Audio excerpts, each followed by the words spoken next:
ओम कर्पूर गौरम करुणावतारम संसार सारम भुजगेन्द्रहारम सदा वसंतम हृदयारविंदे भवम भवानी सहितम नमामि। नमस्कार, स्वागत है आपका आचार्य वाणी में। मैं आचार्य डॉक्टर विक्रमादित्य आपके साथ हूं। सिंह राशि वालों के लिए 21 तारीख से लेकर 31 मार्च तक का समय कैसा रहेगा, यह है रोजाना का राशिफल। और हम आपको बताने जा रहे हैं, देखिए विचित्र समय चल रहा है बहुत, और आपके लिए ये समय जो है विशेष तौर पे 10 दिन का समय जो है बहुत ही विशेष रहने वाला है, क्योंकि नव संवत आरंभ हो रहा है। और नव संवत से पहले ग्रहों के दृष्टिकोण से आपके लिए बड़ा इंपॉर्टेंट योग बनने वाला है, उसका आपको लाभ लेने का प्रयास करना चाहिए। देखिए सिंह राशि वालों, आपके ग्रह जिस प्रकार के चल रहे हैं, ऐसे में आपको थोड़ा प्रैक्टिकल होकर काम करने की जरूरत है। अननेसेसरी की जिद से बचने की जरूरत, सबसे पहले तो ये समझ लें, इस वक्त ग्रहों का योगा योग दिखाता है, तो उसे बचते हुए काम करें। 21 तारीख को जो आपके ग्रह योग हैं, विशेष तौर पर आपको समझा रहे हैं कि आपको थोड़ा सा सावधानी के साथ काम करने की जरूरत है, क्योंकि दोपहर को चंद्रमा परिवर्तन की तरफ जा रहे हैं और वो आपके लिए थोड़ा सा स्वास्थ्य के दृष्टिकोण से कुछ कष्ट उत्पन्न कर सकते हैं। स्वास्थ्य का ध्यान रखें, क्योंकि मौसम परिवर्तन हो रहा है, ऐसे में स्वास्थ्य का विशेष तौर पर ध्यान रखना परम आवश्यक है। मन में थोड़ी नेगेटिविटी उदय हो सकती है। वैसे अमावस्या की तिथि है, अमावस्या की तिथि चल रही है, तो अमावस्या में चंद्रमा वैसे ही क्षीण हो जाते हैं, तो उस दिन विशेष तौर पे मन के नेगेटिव, और आपके अष्टम भाव में चंद्रमा चले गए हैं, लेकिन गजकेसरी योग अवश्य बना रहे हैं। तो लेकिन गजकेसरी योग यदि अष्टम भाव में बनेगा तो फिर वो ठीक नहीं होता, उतना सुंदर काम नहीं करता है। तो ऐसे में थोड़ा सा भगवान का भजन करने का प्रयास करें, अपने पितरों का आशीर्वाद, क्योंकि अमावस्या है उस दिन, तो अपने पितरों का आशीर्वाद लेते हुए काम करें। पितरों के निमित्त भोजन कराएं, ब्राह्मण पूजन करें, ब्राह्मणों को भोजन कराएं, गायत्री का जप कर लें, गौ पूजन कर लें, और हनुमान जी को पसंद करें, हनुमान चालीसा का पाठ कर लें। ये सब कल्याणकारी उपाय हैं, इनको कर कर आप अपने कष्टों को दूर कर सकते हैं। 2 दिन तक चंद्रमा यहाँ रहेंगे, लेकिन 22 तारीख को विशेष तौर पर बड़ा सुंदर योग बन रहा है, नववर्ष आरंभ हो रहा है, और उस दिन आप कोशिश ये करें माँ भगवती का पूजन करें। सुबह सुबह कलश स्थापना कर लें, 12 बजे से पहले पहले सुंदर मुहूर्त है। माँ भगवती का पदार्पण जो उस बार नवरात्रों में हो रहा है, नौका पर विहार करती हुई माँ भगवती कल्याण करने के निमित्त आ रही हैं। आपके नेगेटिविटी को दूर करते हुए आप काम करने का प्रयास कीजिए। और यदि आपने सुबह सुबह माँ भगवती का स्तवन कर लिया, तो ये चंद्रमा जितनी ग्रहों की स्थिति है वो ठीक कर लेंगे, कोई दिक्कत नहीं। उस दिन सुबह सुबह कलश स्थापना करें। बुधवार का दिवस है, बहुत सुंदर है। बुद्ध सब शुद्ध, शास्त्र में कहा गया ना, पुरानी कहावत है, गांव देहात में चलती थी, बुद्ध में जो भी काम है सब शुद्ध होना चाहिए। नव संवत का आरंभ बुधवार से हो रहा है, पिंगल नाम का संवत है। कलश स्थापना करके आप समस्त कष्टों को दूर करने के लिए माँ भगवती का ध्यान करें, श्री गणेश का ध्यान करें। गणेश जी का दिन है बुधवार, तो फिर काहे का कष्ट रहेगा, तो इस बात को करने का प्रयास करें तो बड़ा शुभ रहेगा। ऐसे में बड़ा शुभ योग भी बन रहा है, आप उसका लाभ ले सकते हैं, तो आप करने का प्रयास कीजिए। रेजोल्यूशंस करिए अच्छे से, सत्य का पदार्पण करें, अपने स्वास्थ्य को ध्यान रखने के लिए माँ भगवान महामृत्युंजय मंत्र का जप कर लें, चावल का दान कर दें, सब शुभ होगा।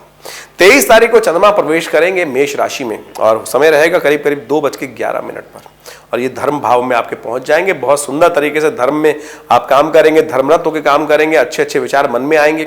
उन सब विचारों का लाभ लेते हुए यदि काम करेंगे तो बहुत अच्छे से लाभ हो सकता है। किसी का हित आपके करने का मन भी आप में, आपके मनोभाव में नहीं आएगा, और बहुत अच्छे से आपके लिए सुंदर स्थिति बनती दिखाई दे रही। शुक्र के साथ चंद्रमा वहां अवस्थित हो जाएंगे। लेकिन एक बात का ध्यान रखिएगा, यदि धर्म करेंगे तो आपका परिवार में शुभ होगा, यदि धर्म से विमुख होंगे तो परिवार में थोड़ा कष्ट आ सकता है, इस बात का ध्यान रखिएगा।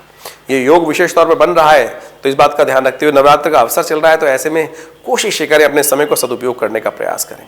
देखिए एक बात का और ध्यान रखें, 23 तारीख की शाम को एक बड़ा सुंदर योग बनेगा, चंद्र दर्शन कीजिएगा। चंद्रमा दर्शन द्वितीया है, उस दिन चंद्रमा का उदय होगा करीब करीब शाम को 6:26 के आसपास। उस दिन विशेष तौर पर भगवान चंद्रमा का ध्यान, उनकी कांति का ध्यान करते हुए बड़े पतले से चंद्रमा निकलेंगे, और उसमें उनका ध्यान करते हुए यदि आप उनको अर्घ दें और गौ पूजन कर लें, माता पिता का आशीर्वाद ले लें, गुरुजन का आशीर्वाद ले लें, तो आपके आने वाले समस्त कष्टों को दूर करने का योग बन सकता है।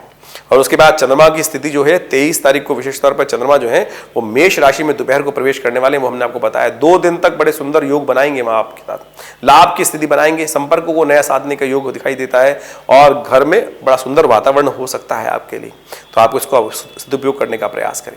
25 तारीख को चंद्रमा जो है वो बदलकर फिर मेष राशि में आ जाएंगे, और वो भी आपके लिए बड़े सुंदर योग बनाने वाले हैं, लाभ की स्थिति उत्पन्न करने वाले हैं। तो आगे बढ़ने का आपको प्रयास करना चाहिए, इस सब सदुपयोग करते हुए काम करने का प्रयास करें। इस चतुर्थी को उस दिन योग है, और चतुर्थी में कुष्मांडा भगवती की आराधना की जाती है, माँ भगवती को पेठे का भोग लगाया जाता है।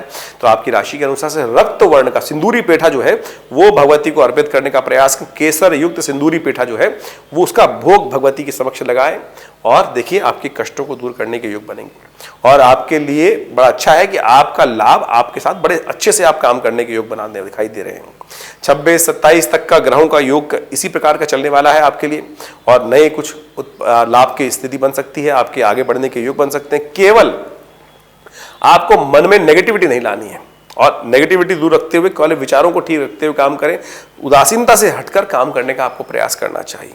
कुछ बेकार के लोग आपके पीछे पड़ सकते हैं, वो आपको अननेसेसरी के उनसे बचते हुए काम करने का आपको काम करना है। बस उनके बेकार के कामों, कई लोग ऐसे होते हैं कि अरे ये खाली बैठा है, इसको कल लो काम पर, तो ऐसे कामों में अपना टाइम बर्बाद मत कीजिएगा। इस बात का ध्यान रखते हुए आपको काम करना है। 28 तारीख को चंद्रमा मिथुन राशि में प्रवेश करेंगे। ये भी आपको मंगल के साथ जाकर बड़ा सुंदर योग बनाने वाले हैं, लाभ की स्थिति उत्पन्न करने वाले हैं। केवल स्वास्थ्य का थोड़ा ध्यान रखते हुए काम करने की जरूरत है।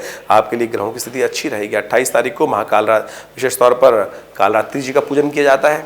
सप्तमी है उस दिन। महाकाल रात्रि के निमित्त आप एक काम करें, उनका पूजन करें, शहद से उनका पूजन करें।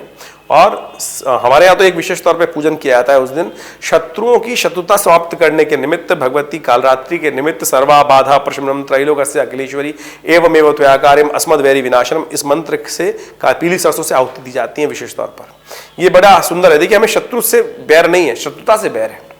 तो हम प्रयास करें कि माँ भगवती से प्रार्थना करें कि शत्रु जिसके हमारे लोग हैं जो उनके मन में हमारे प्रति शत्रुता है, वो शत्रुता का भाव समाप्त हो और मित्रता का भाव उदय हो। हमने विशाल यज्ञ का आयोजन किया है अपने आश्रम पर इस नवरात्र पर, सहस्त्र चंडी महायज्ञ।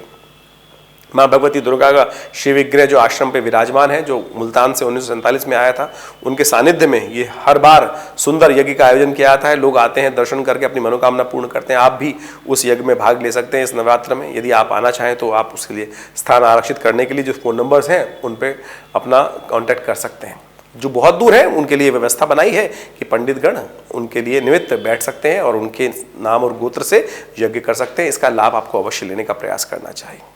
30 तारीख तक ग्रहों की स्थिति इसी प्रकार रहेगी और 30 तारीख को चंद्रमा जो है वो आपके कर्क राशि में प्रवेश करेंगे।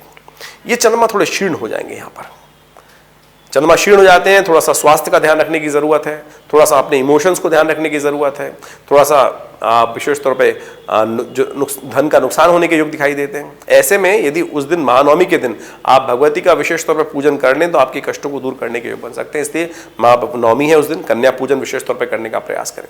5 कन्याओं का विशेष तौर पर, छोटी कन्याओं को पैर धोकर उनको भोजन कराएं, उनको वस्त्र दें, उनको भोजन करा के उनका आशीर्वाद लें, तो माँ भगवती कृपा अवश्य प्राप्त होगी। इन सब चीज़ों को करते हुए आपको काम करने का प्रयास करना चाहिए।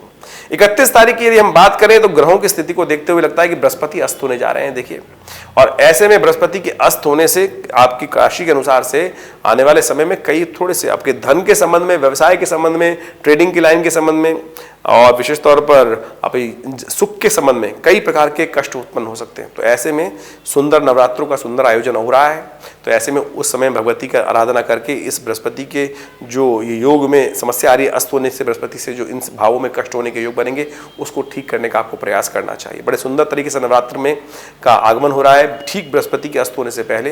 तो इस सुंदर मुहूर्त का आपको लाभ लेते हुए काम करने का प्रयास करना चाहिए।